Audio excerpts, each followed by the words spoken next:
ایک غریب عقلمند مسلمان کی کہانی ایک دن کی کہانی ہے جہاں ایک غریب مسلمان جوان نائک پورے گاؤں میں معروف تھا۔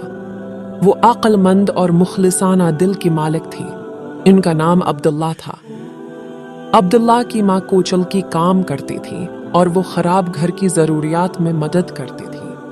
عبداللہ کا زندگی کی آسانی سے نہیں تھا، لیکن وہ کبھی بھی امید نہیں ہارتی تھی۔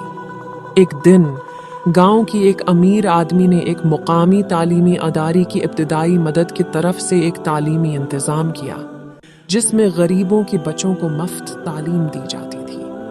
عبداللہ نے اپنی دوستوں کے ساتھ اس منصوبے میں شرکت کی اور وہ تعلیم میں بہترین نتائج حاصل کرنے کے لیے محنت کرتی رہی۔ عبداللہ کی محنت اور عقل مندی نے اسے تعلیم میں کامیابی دلائی۔ وہ بہترین طور پر تعلیم حاصل کر کے اپنی ماں کی مدد کرنے کے لیے قابل بنی۔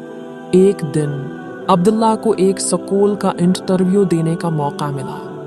وہ اپنی علم اور مخلصیت کا ثبوت دینے کے لیے آگے آئی اور انہوں نے انٹرویو میں کامیابی حاصل کی۔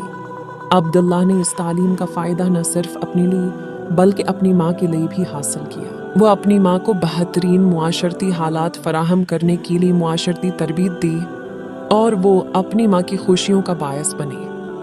عبداللہ کی کہانی ہمیں یہ سکھاتی ہے کہ عقل مندی، محنت اور مخلصیت کسی بھی مشکلات کو پار کرنے کے لیے قوی آثار ہوتی ہیں۔